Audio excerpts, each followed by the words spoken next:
ሁሉ ጊዜ የሚያከብራችሁን ሰው ምረጡ። ምክንያቱም ክብር ከፍቅር ይበልጣል። ወንድ ልጅ መቼ እድለኛ እንደሚሆን ታውቃላችሁ? እሱን ማክበር እግዚአብሔርን ማክበር እንደሆነ የተረዳችን የገባትን ሴት ያገባ ቀን ለፈ ትተህ እንደምትሄድ ትተህ ሄደ ደግሞ ሚዝረብል እንደማትሆን ህይወትህን እንደምትኖር ኦፍ ኮርስ ትጎዳለህ። ኢትስ ኦኬ መጎዳት ያለ ነው። ተጎተ አልፈኸው ጤናማ ህይወት ከዛ በኋላ እንደምትኖር ካወቀ ሰብኮንሺየስሊ በኮንሺየስ ሌቭል ሰብኮንሺየስሊ ሪስፔክት ያደርጋል። ያፈቀርካት ሴት አታከብርህም፣ ያፈቀርሽ ወንድ አያከብርሽም። ምንድነው የምትሰሪው? ምንድነው የምትሰራው? ፍቅር ያለ ክብር ይሆናል? ክብርስ ካለ ፍቅር ላይኖር ይችላል? መልሱልኝ። አሁን አብራችሁ በፍቅር ግንኙነት ውስጥ ያለ ሰው ያፈቅራችኋል ወይ? ይወዳችኋል ወይ? ደግሞስ ያከብራችኋል ወይ? ራሳችሁን ቆም ብላችሁ ጠይቁ። ለእናንተ ክብር ወይስ ፍቅር የትኛው ነው የሚበልጥባችሁ? ወይስ የትኛውን ነው የምታስቀድሙት? ስለ ፍቅርና ስለ ክብር ምን ታስባላችሁ? እናንተ ያላችሁበት የፍቅር ግንኙነት ውስጥ ክብር ምን ያህል ቫልዩ ያለው፣ ፍቅርስ ምን ያህል ቫልዩ ያለው? ሰላም፣ እንዴት ናችሁልኝ? እኔ በጣም ደህና ነኝ። ዛሬም በድጋሚ በአዲስ ቪዲዮ ተመልሻለሁ። ትንሽ ደቂቃዎችን አብረን እንቆያለን። ስለ ፍቅርና ስለ ክብር እናነሳለን። አብራችሁን ቆዩ። ቻናሉን ሰብስክራይብ በማድረግ ቤተሰብ ሁኑ። የተለያዩ አዳዲስ ህይወት ተኮር የሆኑ ቪዲዮዎችን በየዕለቱ ፖስት አደርጋለሁ። መልካም ቆይታ። ክብር የማይወድላቸው ሰዎች ምን አይነት እንደሆኑ ታውቃላችሁ? እየወደዳችኋቸው እየተንከባከባችኋቸው ይገባቸዋል ብላችሁ የምትሉትን ነገር ሁሉ እየሰጣችኋቸው እያደረጋችሁላቸው፣ እነሱ ግን ሌላ ቦታ አይናቸው የሚያማትር እግራቸው ለመሄድ በቃ ያሰፈሰፈ ሰዎች ማለት ክብር የማይወድላቸው ሰዎች ማለት ነው። እና ዛሬ ማሳት የፈለኩት ስለ ክብርና ስለ ፍቅር ነው። ክብርም ፍቅርም በጣም ወሳኝ የሆኑ ነገሮች ናቸው። እኔ እናንተን ምረጡ ብላችሁ ፍቅር ወይስ ክብር ትላላችሁ? ያላችሁበት የፍቅር ግንኙነት ውስጥ ክብር አለ? ክብር ካለስ ፍቅር አለ? ፍቅር ኖሮ ክብር አለመኖር ይችላል? እያከበራችሁ ሰው ላይወዳችሁ ይችላል? ይህን እንደ ጥያቄ እንድትይዙ ትፈልጋለሁ። ከዛ በኋላ ይህንን ሀሳብ የሚያብራሩ በርካታ ሀሳቦችን ለጥቂት ደቂቃዎች አነሳላችኋለሁ። እስኪ ይህንን ቪዲዮ አይተን እንመለስ። ሪሌሽንሺፕ ውስጥ ስትሆን ወንድም ሁን ሴትም ሁን ያ ሰው ማወቅ አለበት መስመር ካለፈ እንደምትሄድ ሂደህም ደግሞ ህይወትህን እንደምትቀጥል ማወቅ አለበት። ቺት ባረግባትም የት አባቷ ትሄዳለች ብሎ ካሰበ በርገነ ቺት በመታትም ሺስ ገነስቴ ብሎ ካሰበ ይመጣታል። ተረዳኸኝ አይደል?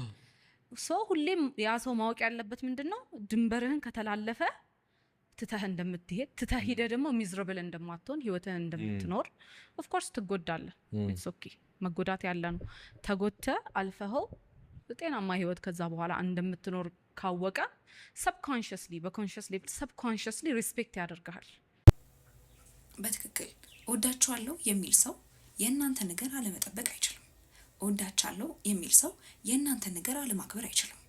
እወዳችኋለሁ የሚል ሰው ከምንም በላይ እናንተን አለማክበር፣ አለመውደድ፣ አለመረዳት አይችልም። ክብር በጣም ወሳኝ ነገር ነው። እወድሻለሁ እያለሽ የማያከብርሽ ከሆነ ልክ ያልሆነ ነገር አለ። እወድሃለሁ እያለች የማታከብር ከሆነ በተግባር እንደምታከብር የማታሳይ ከሆነ በተግባር እንደሚያከብርሽ፣ እንደሚንከባከብሽ፣ እንደሚወድሽ የማያሳይሽ ከሆነ የጎደለ ነገር አለ። ቆም ብለሽ አስቢ። ነገሮችን ድፍንፍን ብሎ ይሄ እውር ድንብር የሆነ አካሄድ አያስፈልግም። ክብር የሌለበት ቦታ ላይ መቆየት ራስን ማስናቅ ነው። ክብር የሌለበት ቦታ ላይ መቆየት ራስን እንደማዋረድ ነው። የሚወዳችሁ ሰው ላያከብራችሁ አይችልም። ለእናንተ ፍቅር ያለው ሰው እናንተን ማክበርና ለእናንተ መታዘዝ ዳገት አይሆንበትም። እናንተን ማድመጥ፣ ሀሳባችሁን ኦኬ ብሎ ማድመጥ ዳገት አይሆንበትም። የተለያየ ሀሳብ ልታነሺ ትችላለሽ። ምናልባት ልክ ልትሆን ትችላለህ። ምናልባት ያነሳሽው ሀሳብ ልክ ላይሆንም ይችላል። ቆም ብሎ አይ ነገር እኮ እንደዚህ አይደለም ብሎ ማስተካከል የሚችል ሰው ኦኬ ሀሳባችሁን አድምጦ እንጂ ዲስሪስፔክት የሚያደርግ ከንግግራችሁ ጀምሮ አለባበስሽን ሊሆን ይችላል፣ ስታይልሽን ሊሆን ይችላል፣ በየቀኑ የፀጉር ስታይልሽን ሊሆን ይችላል፣ ያለባበስ ስታይልሽን ሊሆን ቆም ብሎ አስተካክል ማለት እየተቻለ ዲስሪስፔክት እያደረጉ ሰው ያንቋሸሹ እየተናገሩ መውደድ የሚባል ነገር የለም። በቃ ከተናገርን በትህትና የሚወዳችሁ ሰው ስተታችሁን ይነግራችኋል፣ ጥሩ ነገራችሁን ያበረታታላችኋል ምናምን። የሚወዳችሁ ሰው ያከብራችኋል። የሚወዳችሁ ሰው ከምንም ነገር በላይ ያከብራችኋል። ክብር ለኔ በጣም ወሳኝ ነገር ከምላቸው ውስጥ አንዱ ነው። የፍቅር ግንኙነት ውስጥ ያላከበራችሁ ሰው፣ የማያከብራችሁ ሰው ነገ ረጅም ርቀት ረጅም ጉዞ የምትጓዙ ሰዎች ናችሁ። ሰው እዛ ጋር እንዴት ልትቀጥሉ ነው? እዛ ጋር አይ እኮ እንደዚህ ለማለት ፈልጎ አይ እንደዚህ አስቡ ይሆናል እያላችሁ በግልጽ ማውራት የምትችሉትን እዚህ ጋር ይሄ መስመር እየተጣሰ ነው፣ እዚህ ጋር እንደዚህ እያደረግክ ነው፣ እዚህ ጋር እንደዚህ እያደረግሽ ነው፣ ለኔ ምንም አይነት ሪስፔክት እያሳየሽኝ አይደለም፣ በዚህ ነገር ያለሽ አመለካከት እንዴት ነው፣ በዚህ ነገር እየተመለከትሽ ያለሽ እያየሽ ያለው ነገር ልክ አይደለም ብሎ ቆም ብሎ ማውራት የሚችል ሰው መሆን አለበት። ግልጽ ሆኖ እየተከበርኩ አይደለም፣ የኔ ነገር እየተከበረልኝ አይደለም፣ መስመሬ እየተጠበቀልኝ አይደለም ማለት የሚችል ሰው መኖር አለበት። ነገ ላይ እኮ ትዳር የሚቀጥለው ዛሬ ላይ በምንገነባው ነገር ነው። አንድ ሰው ለምሳሌ ፐርሰናሊ አስተሳሰቡን ወዳለው ብዬ ስል አስተሳሰቡ ያማረ ሰው በነገራችን ላይ ነገሮችን ቆም ብሎ ማገናዘብ፣ የሰዎችን ሀሳብ ማድመጥ ይችላል። አሁን ስለሚወደኝ ነው የሚመታኝ፣ ትወደኛለች እኮ ግን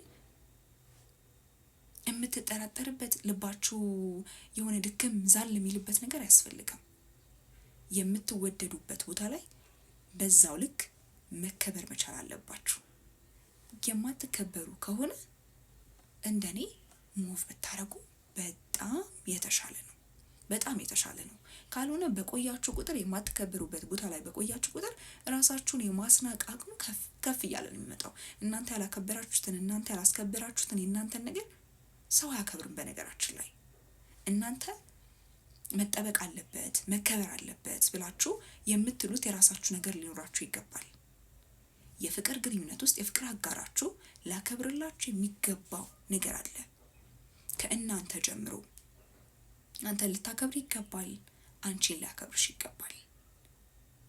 እዩ ትንንሽ ነገሮች ዲስሪስፔክት የምትደረጉባቸው ነገሮች ከመሰሏችሁ ኦኬ ቆም ብላችሁ በግልጽ እዚህ ጋር እንደዚህ ተደርጊያለሁ፣ ይሄ ነገር ልክ ነው፣ ለምን ልክ አይደለም፣ በቃ የሚሰማችሁ ነገር ማውራት። ክብር በጣም ወሳኝ ነገር ነው፣ በጣም ወሳኝ ነገር ነው። የፍቅር ግንኙነት ውስጥ በጣም ወሳኝ ነገር፣ ነገ ደግሞ ትዳርን ረጅም ርቀት የሚሄደውን ነገር ለማስቀጠል ክብር በጣም ወሳኝ ነገር ነው። የሚያከብራችሁ ሰው ደግም ይላሉ ያደምጣችኋል፣ ይረዳችኋል፣ ይሰማችኋል፣ ሀሳባችሁን ያከብራል፣ አመለካከታችሁን ያከብራል። ያንን ደግሞ ማድረግ የምትችሉት ማናችሁ እናንተ ራሳችሁ ናችሁ። ለክብር ቫልዩ ስጡ፣ ለፍቅርም ልክ እንደዛው። የሚያፈቅራችሁ የሚወዳችሁ ሰው በፍጹም ላያከብራችሁ አይችልም። በፍጹም የእናንተ የሆነ ነገር አለመጠበቅ አይችልም። ያንን ግን የምታደርጉት እናንተ ናችሁ። ደግሜ እላችኋለሁ የማትከበሩበት ቦታ ላይ ምንም አትሰሩም። በቃ ያላችሁን ነገር ይበልጥ እያሳጣችሁ ነው የምትሄዱት። ያላችሁን ነገር ይበልጥ እያደቀቃችሁ ነው የምትሄዱት። እናንተ ያላከበራችሁትን ነገር ማንም ስለማያከብርላችሁ፣ እናንተ የሆነ መስመር ካላሰመራችሁ ማንም በቃ የተሰመረ መስመር የላችሁም፣ እንደፈለገ መናገር እንደፈለገ ማለት ይችላል። ፍቅር ውስጥ ግን ክብር ወሳኝ ነገር ነው። ሁል ጊዜ የሚያከብራችሁን ሰው ምረጡ። ምክንያቱም ክብር ከፍቅር ይበልጣል። እየወደደ ከሚያንቋሽሻችሁ የሚያከብራችሁ ሰው ይሻላልና ሁል ጊዜ ከፍቅር ክብር ይበልጣል። ሰው ሲያከብራችሁ ነው ደስ የሚለው እና ሪስፔክት ኢዝ ኢምፖርታንት። እኛ ሴቶች ባል የሚሆኑ ወንዶች ባሎቻችንን የማክበር ለባሎቻችን የመገዛት ግዴታ አለብን። ወንዶች ሚስቶቻቸውን የመንከባከብና ሚስቶቻቸውን የማክበር የመረዳት ግዴታ አለባቸው። ፍቅር ኖሮ ክብር ላይኖር አይችልም። መውደድ ተብሎ መከባበር ላይኖር አይችልም። የፍቅር ግንኙነት ነው ብላችሁ ያላችሁበት ቦታ ላይ መከበር መቻል አለባችሁ። ሁሌም ቢሆን ይህንን ነገር አስቡ። ክብር ማይወድላቸው ስለ ክብር ማይገባቸው ሰዎች ጋር መሆን ራስን ማድከም ነው። ከቻሉ ማስረዳት፣ ከቻላችሁ ማስረዳት፣ ካልሆነ ግን የማትከበሩበት ቦታ ላይ መቆየት ክብራችሁን፣ ማንነታችሁን፣ የእናንተ የሆነ ነገርን ሉዝ እንድታደርጉ ያደርጋችኋል።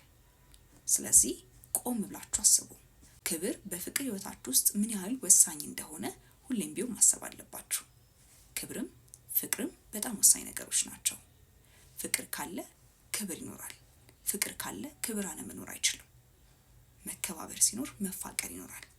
ፍቅር በክብር ውስጥ ሲሆን በጣም የተሻለ ነው።